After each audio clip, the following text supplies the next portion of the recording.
Embaixador Sina e Timor-Leste, Sião Siango, relata o rato atividades nebemak durante ne hala ona e Timor-Leste, no plano saída halo e o futuro ba Presidente da República Francisco Guterres Lolo.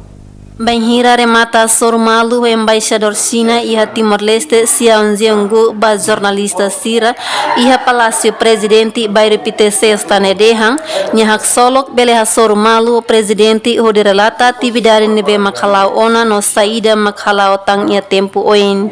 Meet with His Excellency President of Timor-Leste.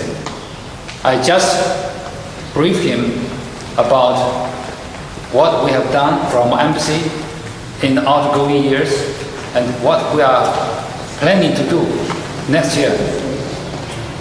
For this year, you see, and facing the pandemic and also the flood in Timor-Leste, our embassy and the Chinese government followed the situation in Timor-Leste and gave our consistent help to Timor-Leste. Embaixador Nedehang ya tinang hirak liuba siraiha plano no buat rua mak responde ba moras pandemia COVID-19 resensia inundação nomos vacina. Diplomata Nedehang ba sefe estado katak agora ba o ensina se serviço a mútuo com Timor-Leste na fating ia bilateral no multilateral. Ia bibang ne Presidente da República Francisco Guterres Lolo mos agradece ba embaixador Sião Siango ba apoio ne vecina fo ba Timor-Leste. Emerenciana Pinto, Estel News.